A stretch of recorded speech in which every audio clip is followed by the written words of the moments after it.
There's a lot of immediate gratification in it because all the seams are really short. You can be clueless, as I am.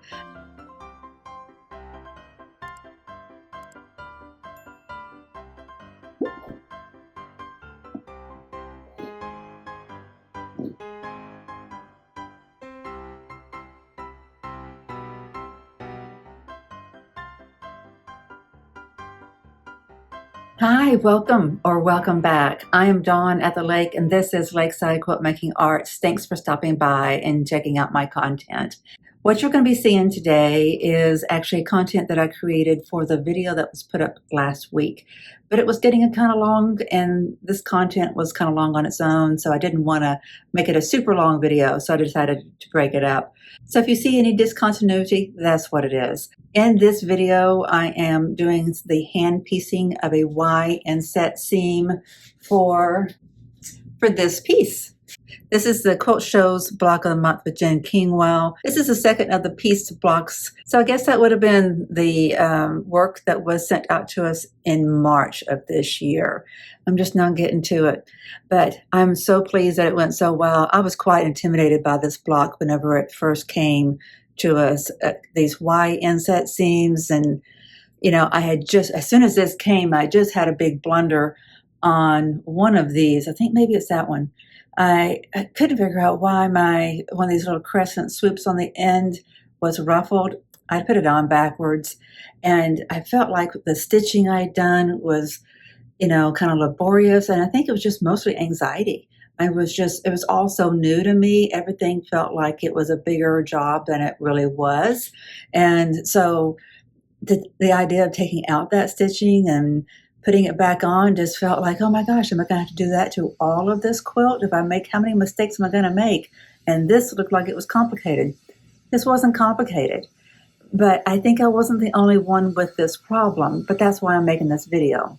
Barbara Black is the instructor for the Block of the Month quilts for the Quilt Show, at least for this year, and I think she has been for the past few years, if not for a long time. The reason I say that I think others had a similar issue is because Barbara Black, who was given the instructions, every month she's releasing a video for us and giving us instruction on her blog, that this block was one that she decided that she wanted to be able to make it quicker. From her video where she was talking about how she wanted to make this quicker, I think what she says is she wants to know the quickest way to, I'm going to misrepresent her, I don't mean to, but to get from A to B the quickest way and get the same results. So she presented a different way to do this, and it was using the machine, and it was a completely different block.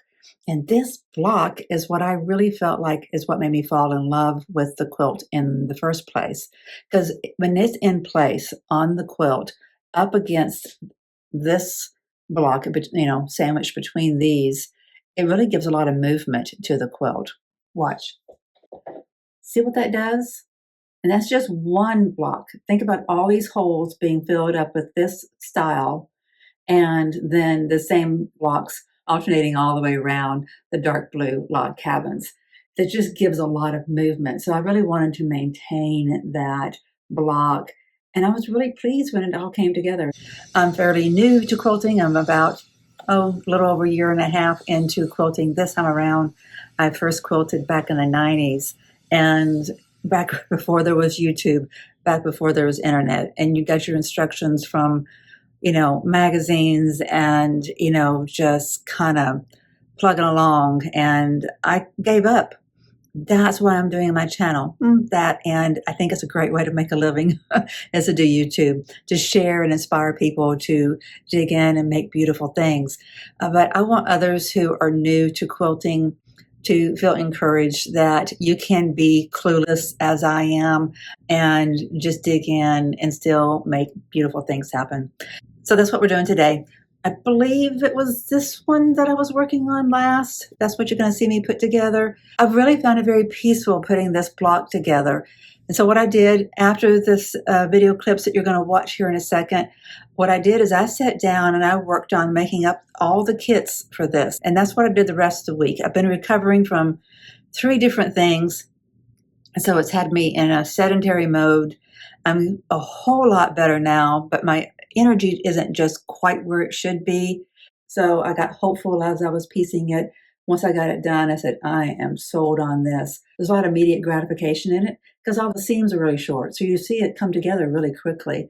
And there was just really no issue with it. So I sat down because I was still trying to recover my energy, and I made up all the kits. Well, I cut out all the pieces. There's 80 of each of the pieces, right? 80 of each of the pieces, except for there's 20 of that center square in there.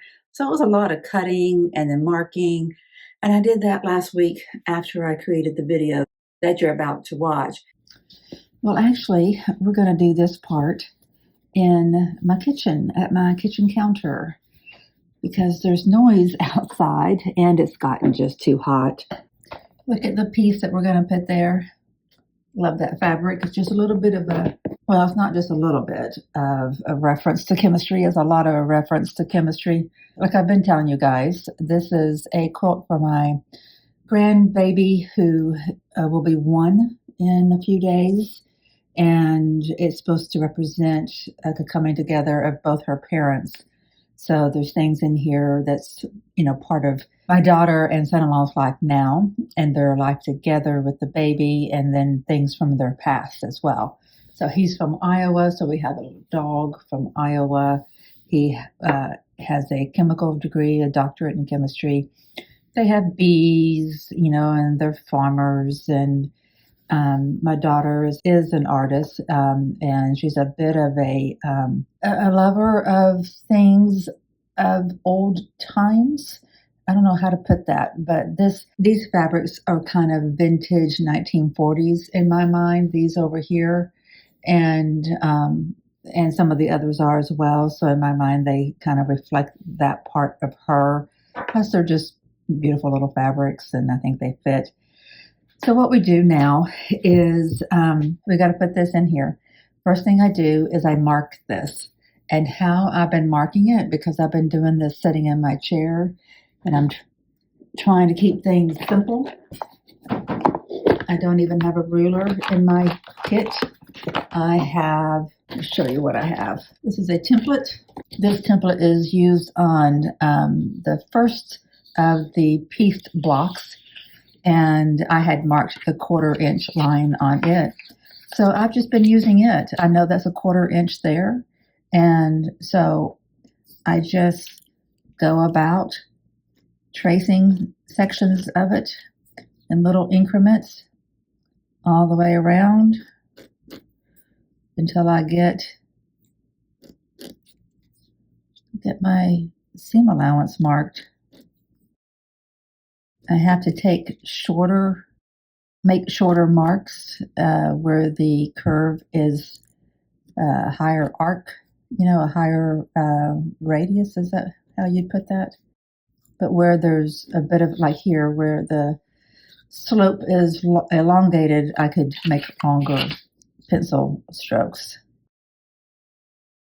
It's not an exact science, but I think I'm doing as well as I probably would if I was using a ruler. And this way I'm keeping my rulers at my table, and I don't have to worry about where are they whenever I'm looking for them. They're not going to be in my container, my project box. Okay, so here we go. So I'm just pressing down firmly so it doesn't glide. It's not gliding too badly on this tabletop like it does on top of that plastic boxes where I've been doing it mostly. Like I said, it's not an exact science, but it's getting the job done. I can barely see my markings here, so I'm just going to fill that in.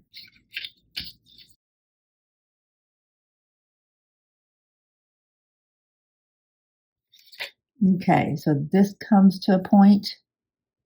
I'm going to mark that nicely so that we can see that later, because we've talked about that already, how we need to be able to see those points. Okay, that is marked. And I'll do myself some favors if I will mark this as well. I haven't been doing that, but I'm going to.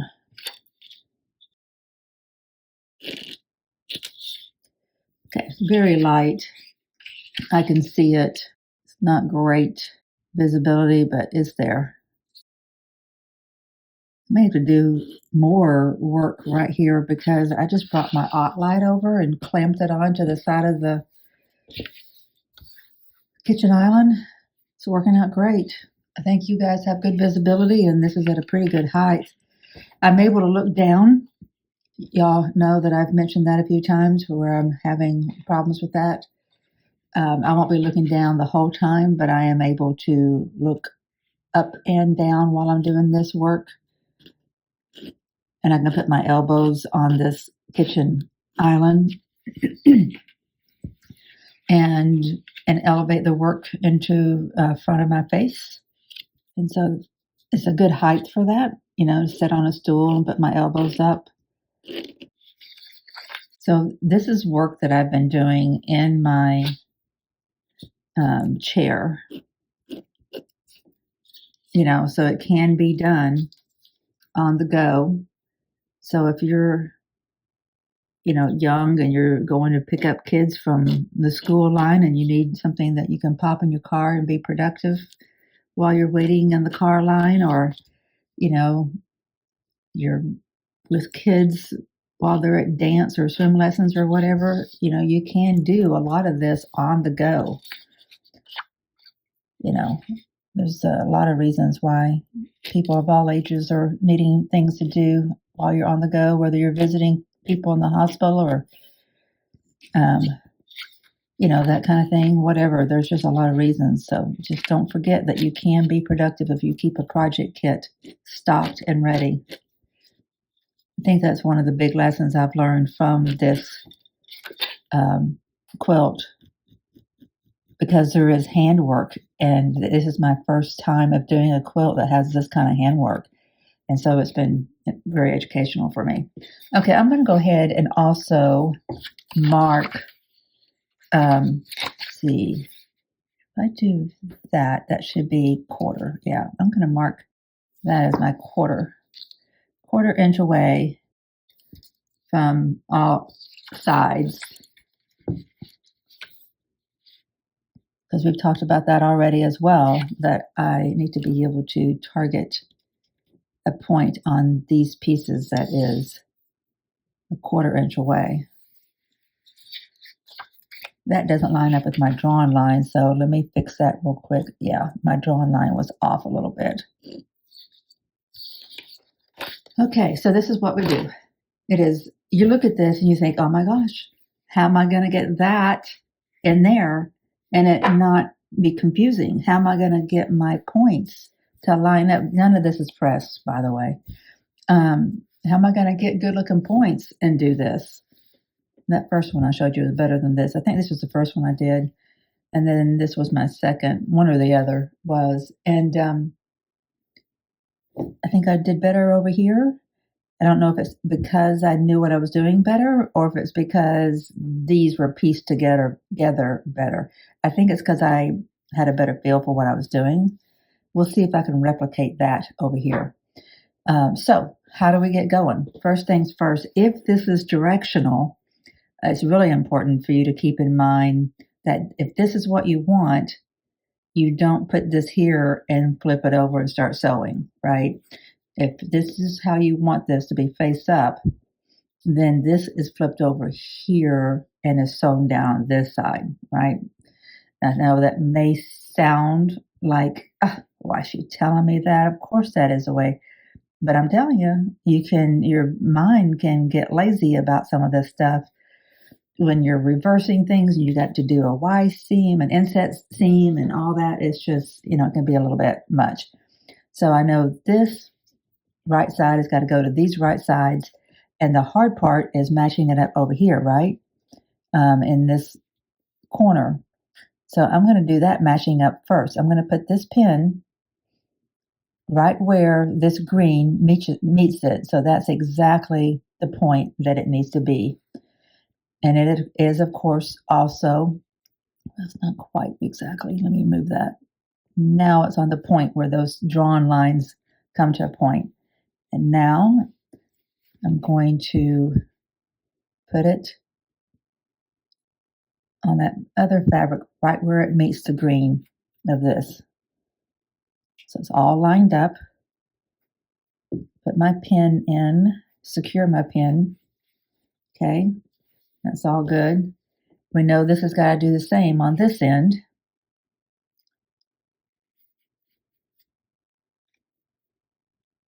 So I'm going to put a pin right where those points come together and make sure it comes out. So a little bit further down to be on that point.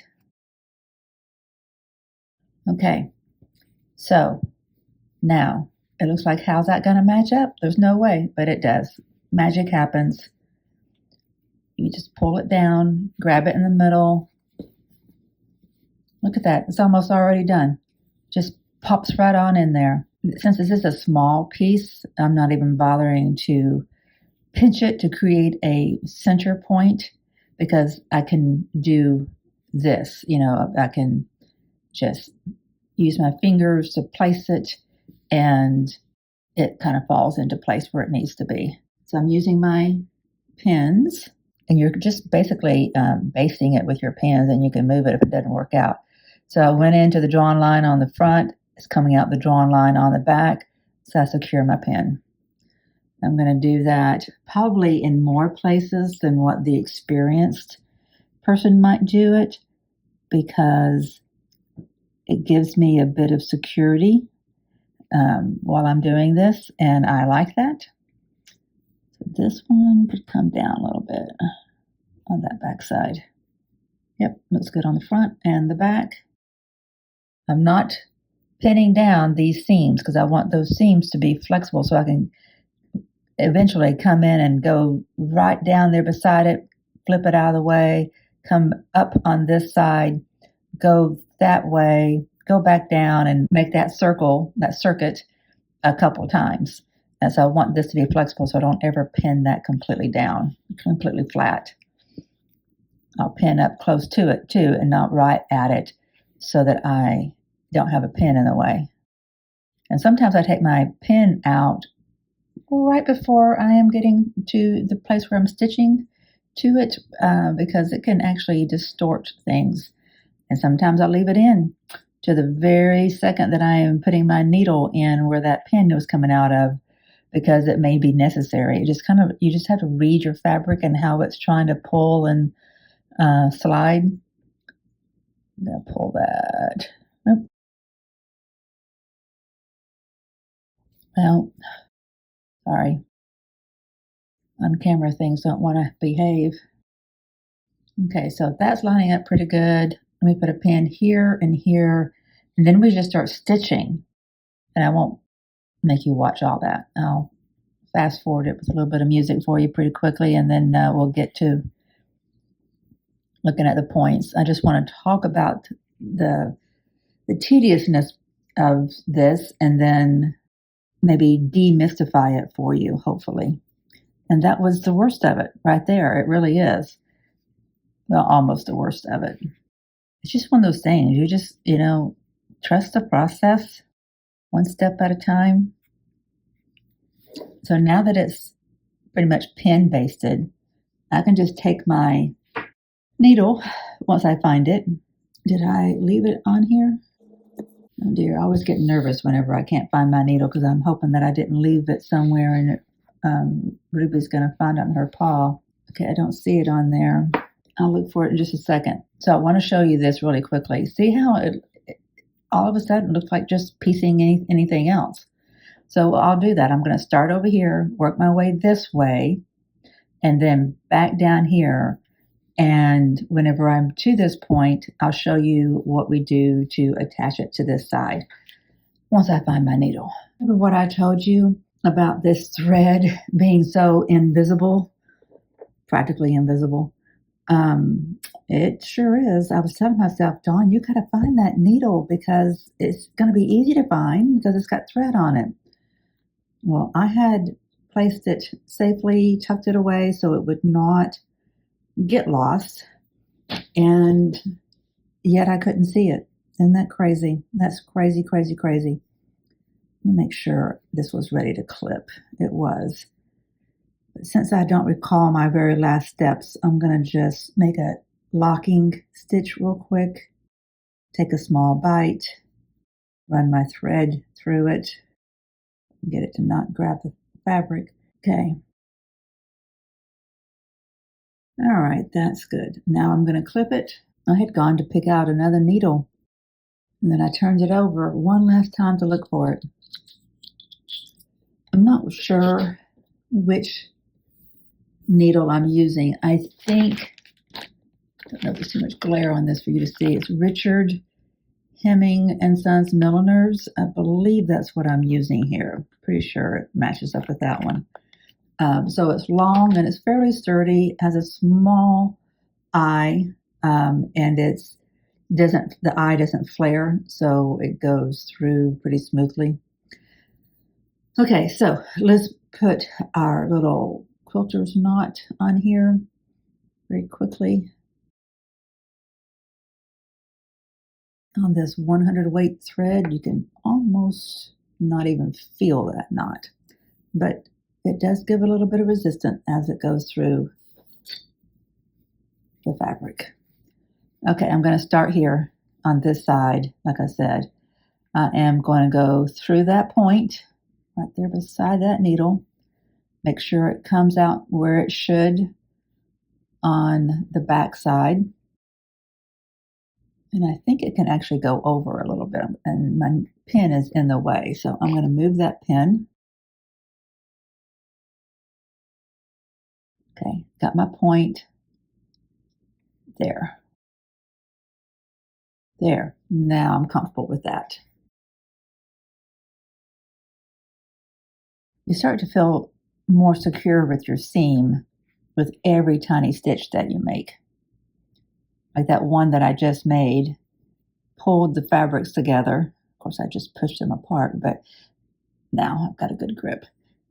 It pulled the fabrics together right there. I'm going to make another one on this drawn line. Make sure it comes out on the drawn line on the other side. It does. Okay.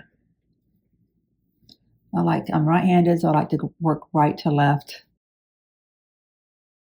So I'm going to get my needle on the other side because I like to hold my work up the other direction.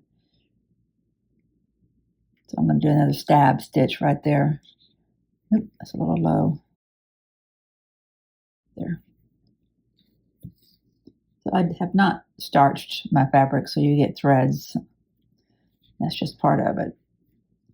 I like feeling the fabric in my hands and not the starch in my hands.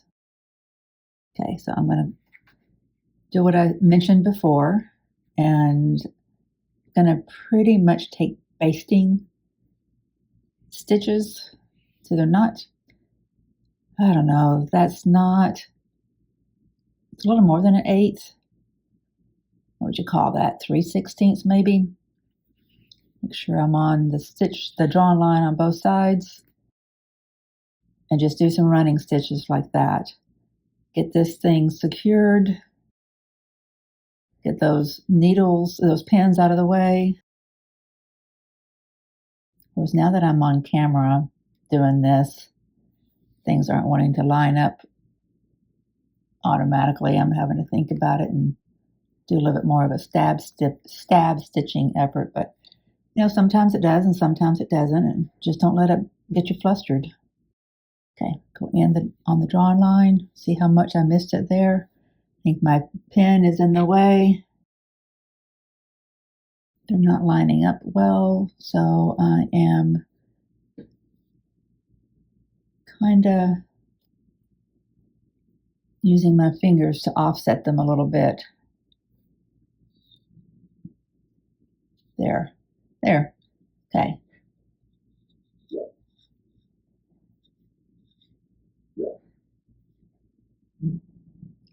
Can you hear Ruby in the background? She's over there in her crate doing some dreaming. She makes the funniest little sounds.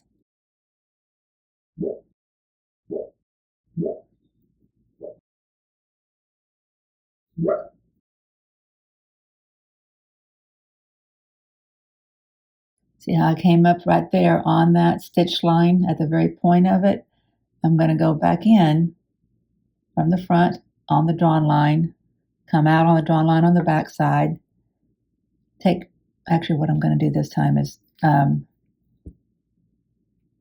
going to take a little bit of a stab stitch and come out on the front, just kind of feeling where I've cleared that seam, come out on the front.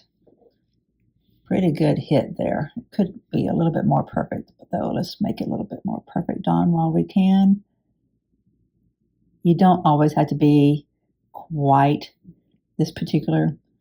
Okay, but now I'm hitting that very point on this seam, and I'm happy with that. Okay, so this is what I was talking about before.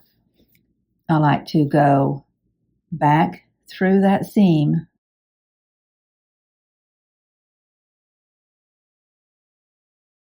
make that circuit again. So I'm going to go back, because this is your weak point, right? These are going to be pulling away from each other. Let's don't let them do it. Let's don't let them get away with it. I'm on the drawn line, came up on the drawn line. It's all good. All right, let's keep on cruising.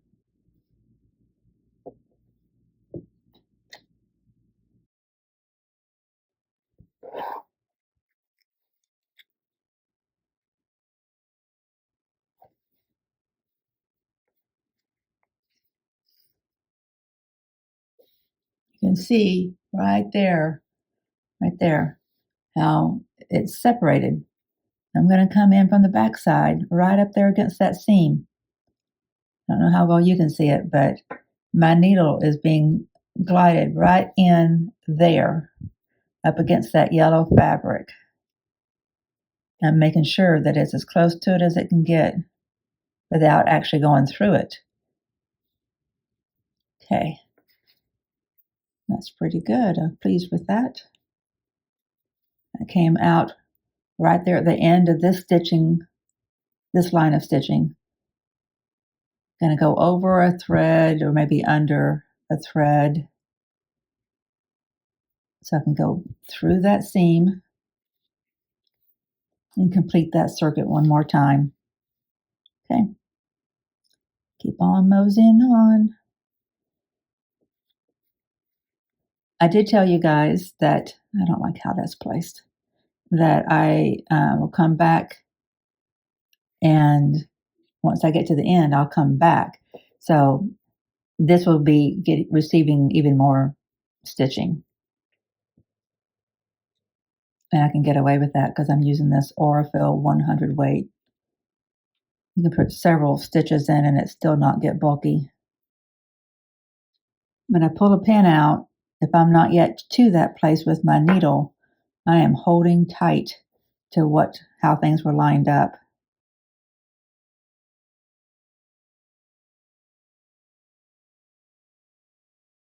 Yeah, but a couple stitches that time.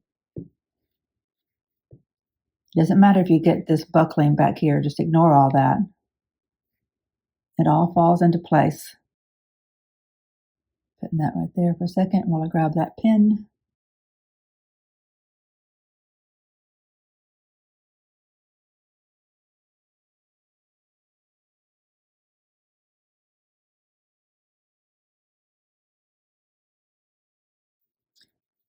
I didn't worry so much on the ones I did before, like if I was a thread or two off. I just want to make it look good for you guys.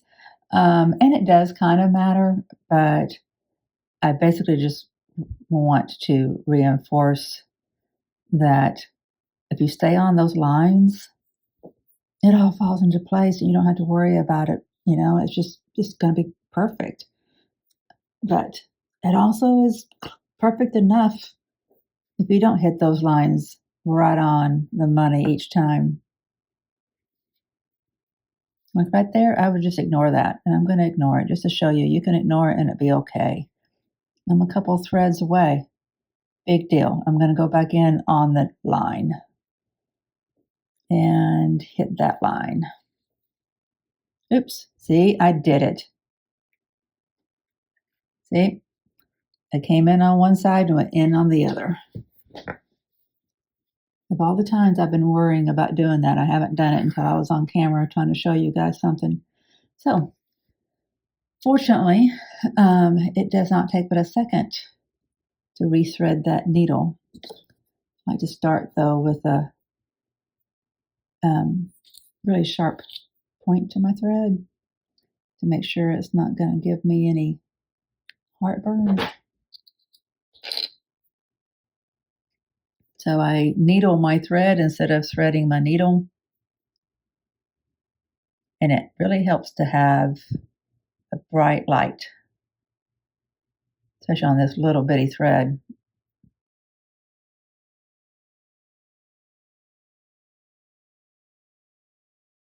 Because this thread is a medium gray, it is so hard to see, which is why I'm using it.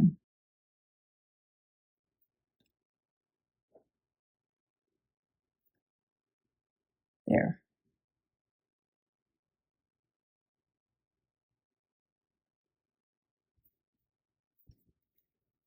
Okay, I'm on the back, so I start on the back. Okay.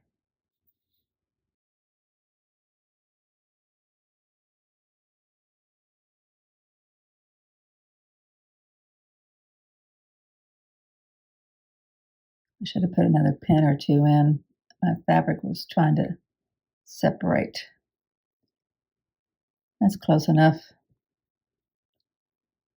Close enough for me and the galloping horse who's going to be inspecting it. I guess the proper way of putting that would be the quilt judge on the galloping horse who's going to be inspecting it. Okay, so I'm going to put my needle right back in there, that out. Okay, so no problem. It's all lined up. You know, you can't really tell because I'm not going to pull it hard because those are really loose stitches. But see how that's going to look good? I'm going to cruise right back over here with as much thread as I have left. I'll have to rethread,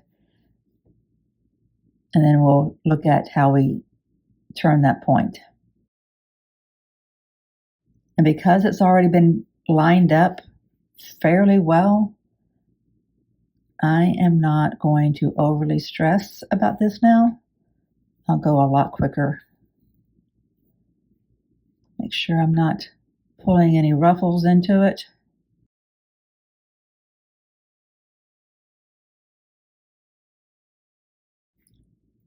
Trying to still take small enough stitches that it's a secure seam, you know, but I don't want it to be teeny tiny. I really don't want to run out at my point here. I want to run out of my thread somewhere in here, so I'm not going to go to any great lengths to try to maximize the usage of my thread. We'll just use it here and tie it off and get a new piece. Let me get through this seam, and then we'll do that. No need to be wasteful with it, right?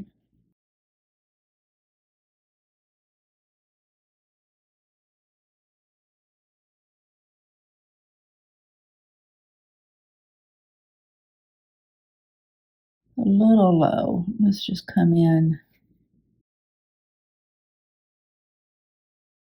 If I come in right there at that seam, I can come up right above it to be right on that point. Okay. Made it through that seam. Let's get a couple stitches on the other side, tie off, and get a new piece of thread. Don't have my thimble on, so I'm trying not to go too fast so I don't end up puncturing myself. I think my needle is getting dull. Okay, I'm going to tie off here. Small stitch, grab the length of my thread through it, pull it tight, head back the other direction, take a couple of stitches. Sometimes I take more than a couple of stitches. I'll take whatever I can get typically. Just came off my needle, so I'll take that. I can see my needle on this tabletop, so I want to leave it sitting right there. Okay, that's out of my way. Let's get some thread. Okay, so this point should still be sharp. The point of this thread should still be sharp, not frayed. But when I cut it last, let's see if I can get my thread on there. The trick is being able to see the needle, the eye of the needle well enough to know if it's lying flat.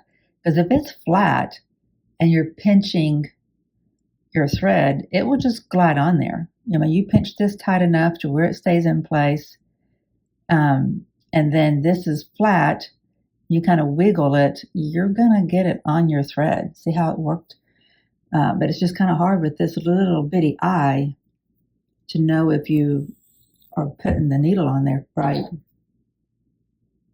Especially with a thread that is so small, so thin. I want to get this done before my son comes home and there's no other noise going on in the house.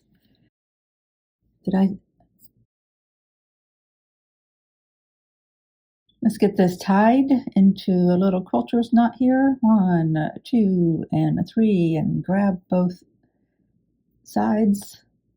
Pull it down to the end. I want to get this done before my son gets home so that we don't have noise or any interruption in the flow of things. Okay, I'm going to start right here, pretty close to where we were. I'm going to cruise. If I didn't have the seams, didn't feel it, but I was going through one of those seams.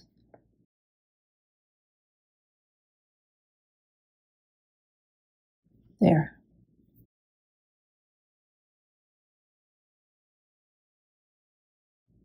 All right.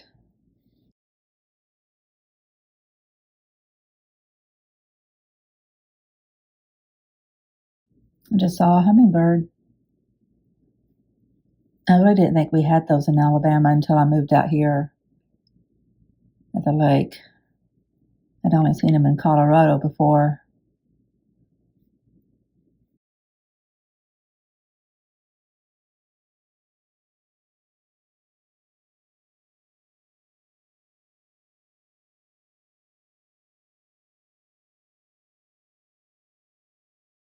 Yeah, I'm pretty sure my needle is getting dull. Maybe it's just because I'm not using a thimble. I'm noticing I'm having to push a little bit harder.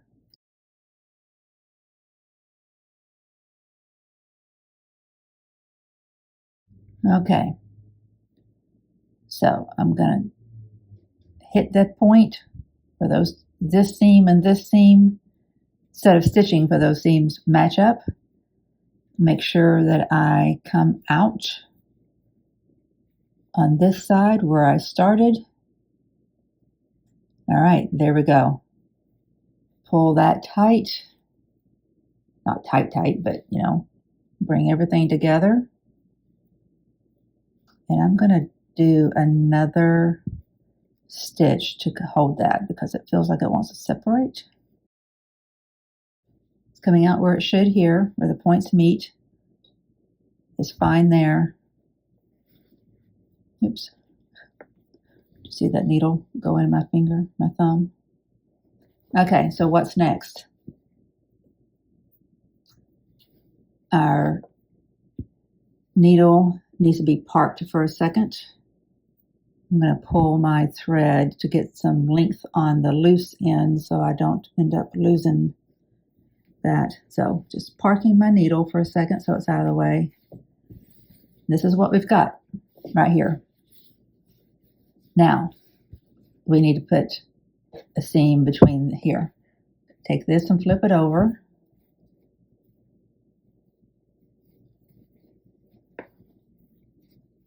And where we were, see if I can point with this. where we were making sure that we hit that same point over and over repeatedly is where we're going to make sure we come out of to hit this point. For this set of seams, we'll hit this drawn line and create a new set of seams. So what I want to do is I want to do that with my needle and thread so that once I find those points, I don't lose those points.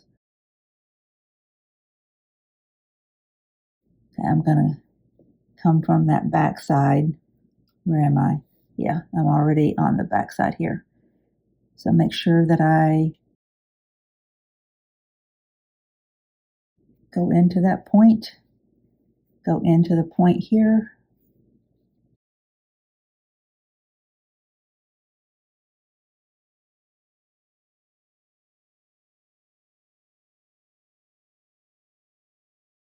Almost got it.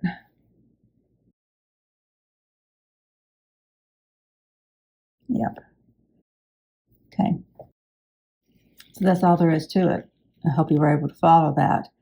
You just want to make sure that your 1/4 inch points where your seams, your drawn lines come to a point is the place where you're going through with your needle and thread. Not off to the side, not through the extra seam allowances, but through that point. And then they will all, if you've done your template right, cut it right, you've then cut your fabric correctly and, thoughtfully, you weren't lazy about how you trimmed it and whatever, then it should all line up and you're good to go. Okay, I'm just securing that over and over right there. Now I'm going to secure this needle for a second while I line everything up and pin baste it. And it was just a matter of doing the same kind of stitching that we did before. I always start on one side. I either start right in the middle or on one side or the other. On this, because I started over here and I don't want this being pulled away from this edge, I am going to go ahead and line this up. And then I'll be finding my middle point that'll just fall into place. Okay, so I was on my point that I had marked earlier. I didn't mark it on that one, which is fine. Okay, it looks like this is going concave, this is convex. How are they ever going to line up? But they do. Start in the middle. Put your pin where it feels like it's in the middle on the drawn line and on the drawn line on that side. If you've not gauged the middle properly, you'll know here pretty quickly, and then you'll just move your pin a little bit. See how it just all flattens out? It's amazing. It's magic. Magic. Absolute magic. So you just don't get flustered by it. Just trust the process. I'm going to hold that together with a pin a little bit closer there. I've learned that that's where it tries to migrate on me. Might put in another one.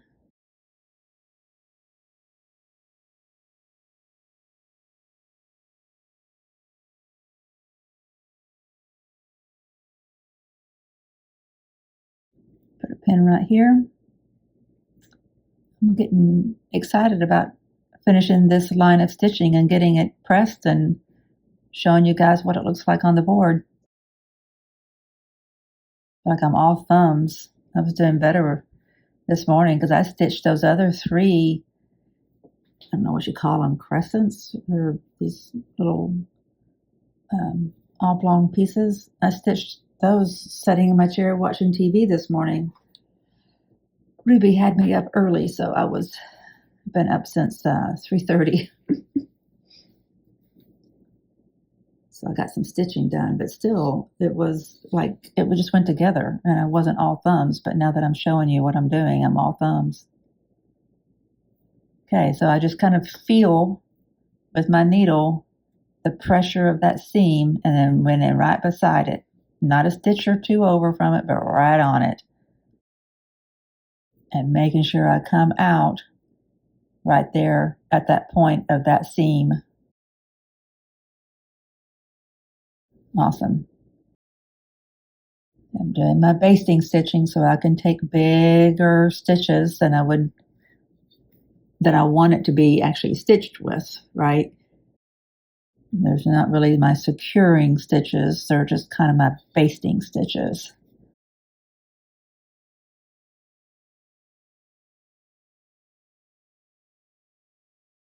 I didn't get to creating any content yet for showing you the fabrics that I'm picking out for the sleep sack, but I did do some work on that.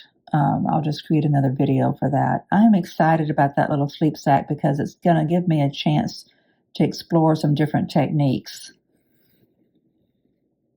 Techniques that I thought I might have to wait until I get all my other quilts done and do a quilt just for each technique. And then I realized, no, this little sleep sack can be basically a sampler. It can be a creative outlet. If you don't know what I'm talking about, go watch the video called Improving. I think it's called Improving Baby Sleep Sack or something like that. And the other one is Boundaries or Baby? I can't recall now. Blinders or Baby. Yes, what it was. But they're both about the sleep sack.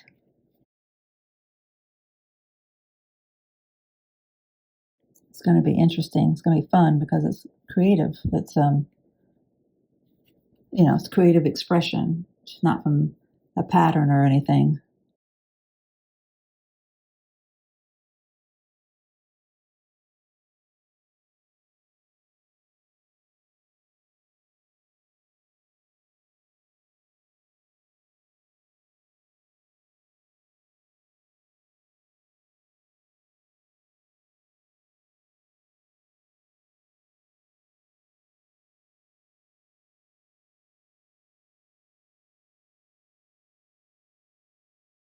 Getting close to the end here, and I'm going to take that apart so I can get a good tug. I want to come all the way down here to the point where those drawn lines and the stitching come together. Yep, it's all good. Looks good. It was a long stitch, so I'm going to go back in on this side. Since it's my point, I'm going to re-stitch a couple different times. Going to grab that point, just secure it really well. Now, I'm going to go back with my securing stitches. And then I'll kind of backtrack a couple times here at the point, and we will be done.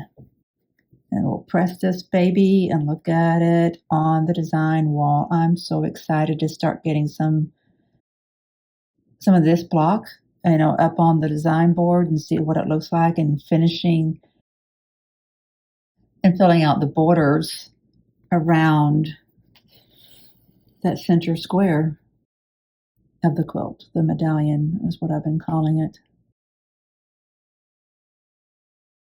I was so discouraged when I came to this block because I initially, like back in February or March, whenever they sent it to us through email, well, I don't know if it's through email. They made it available to us through, if you're a member, you get access to their blocks of the month. And whenever it became available for all of us, and I downloaded it and I realized how difficult and how slow it was going to be, I'm like, okay, this is not right, and then the only way to make it quicker was to machine sew it, and there were other ways of getting a similar look that you could then machine sew. And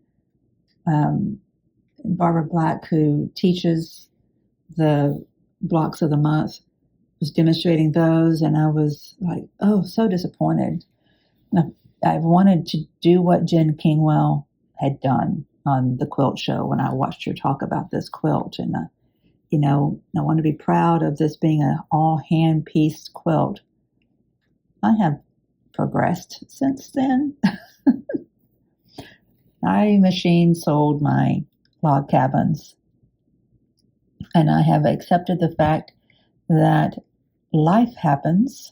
I had a lot of life happen in the past 4 months from April through August. And I can't do what I wanted to do on the timetable that I wanted it all done.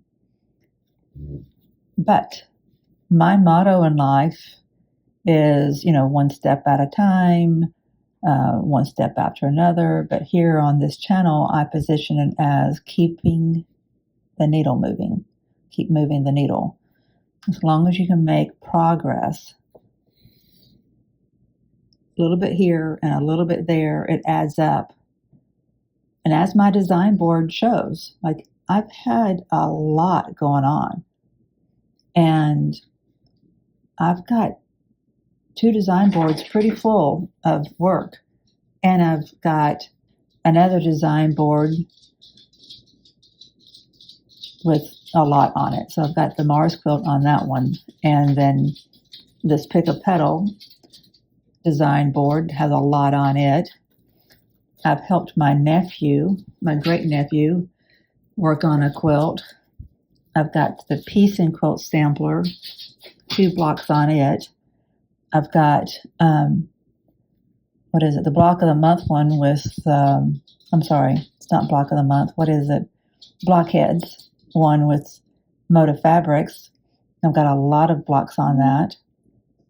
And all that's happened by just being, what's the word? I might butcher the word, so I'm not going to say it, but fastidiously, is that the right word? Just staying consistent. Doing what you can when you can. Yep, sometimes things are going to happen that's going to kind of blow up your schedule outside of your control. Ruby is pawing at me. I had a phone call come in, so it broke my concentration. So I think I made my points. Just trying to give you guys permission to, if you want to take on something big, go ahead. You got a busy life. You got things that come out of left field and side rail you, put you on the sidelines. It's okay. It happens. Just keep it on your radar, get back to it, move the needle where you can. Okay, do you see what we're doing here? Let me pull that tight, get my extra thread out of there. Why is this not a little bit of a knot was on the tip of my needle at the eye, and it's still there, so we're not going to worry about that. All right, we're back at the point where we began. I am going to do a couple of stab stitches to make sure I line up exactly where I want to. Perfect. Go back down. Yes, Ruby, dear. Not sure that I can just let her out because Chris was going in and out of the backyard, and I don't know if the gates are closed, so she's got to wait a second so I can go out there and inspect before I let her out there. Okay. Before I do anything else, let's turn it over and see what it looks like. Ah, perfection. I do want to go in. Here's where my thread's coming out of, right? It's coming out of right there. And I want to take that point and go over to my green and pull those together. This is the final point I was trying to make. You want to make sure that this I was trying to make a traffic reference or analogy. Like, this is a complex like Atlanta or San Francisco or New York, where you get all these different roads coming together at one point, and you got to make sure they all connect in some fashion.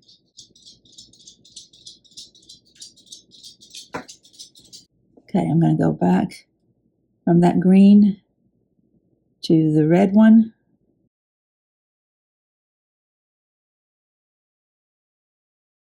And then go from the red over to the yellow.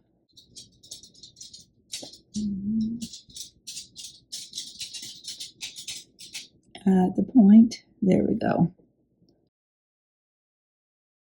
So they have all been secured. It's all good.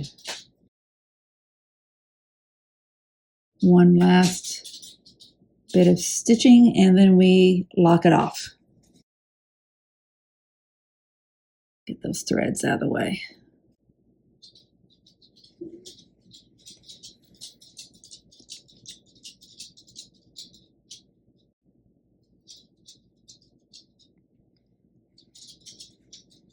Okay. Get a couple of stitches away from that. Make my small stitch to make my knot. Okay.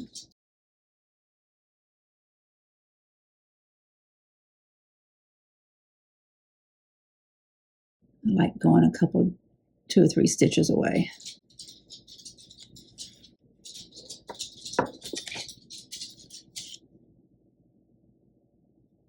Okay, putting this in my pin cushion. I'm going to go let Ruby out, and we're going to take this to the pressing mat, and we're going to get it on the design board.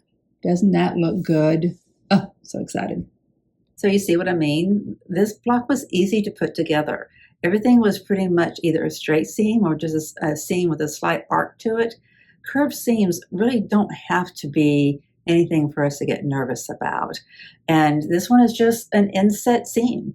The big thing you've got to keep in mind is where the points come together, where you're taking those stitches. It just needs to line up. Just make sure those points line up and the rest of it falls together just fine. I say that with a lot of confidence, and I don't have my quilt done yet. So hopefully it all works out okay and I won't be eating those words. But I just wanted to give some encouragement to you guys. That's it for today. It's what I just wanted to show you guys, that we did this, we worked it out, and it's not hard. You just take it one step at a time, just work on your pieces, and before long you'll have your block finished. All right, my friends, I'm going to call this video done. Thanks for watching. Thanks for sticking with me. Hopefully this is the end of the season of excuses. Surgery is gone and healed from. The ribs are staying stable. The shingles are, skin is almost done being a problem. The nerves are so healed, are so very healed, but, they're not done. And my energy is coming back. We're getting Miss Betsy, getting her to where she can sleep, and then getting her to where she can be potty trained. And the pond will be kind of in motion at that point too. And so hopefully things will be plateauing here, and you'll hear less excuses from me and more productivity. Considering what else going on, I was telling my friend the other day, it's hard to not be producing for you guys every day and making a video every day like I was doing back in the spring, because that's really what I want to be doing. But I have to give myself grace. And that's what I'm asking of you too, right? Is to give yourself grace for wherever you are in life. Don't let it hold you up from producing. Just move the needle where you can, when you can, and it will be progress. I've just got to feel good about where I am and what I've gotten done. Could I be further along? Yeah, but life is life, and these are things I've had to deal with. And considering what I've had to deal with, I've made good progress, and I have continued to move the needle. So here's to moving the needle. I just salute every one of you out there who's doing it. It's not easy sometimes, but the main thing is when we're doing it, recognize that we've done it, that we've found a little bit of time to move something forward that mattered to us. And it's not easy in the middle of either taking care of kids or grandkids or life or working or health, all the different ways. that can tell you and come into your life and say, you're not going to be productive on your quilting. You're not going to move forward. You're not a good artist. You're not a good quilt maker. You can't stitch. You can't do that. You don't have enough time. You don't. Forget about all that negativity. You can do it. One stitch at a time, 5 minutes at a time. That's all you got. That's why I created the kits. And my son likes to sit and watch TV in the evenings, so I've got kits set up so I can watch TV and do some stitching and make some blocks during this season while he's here working on a pond.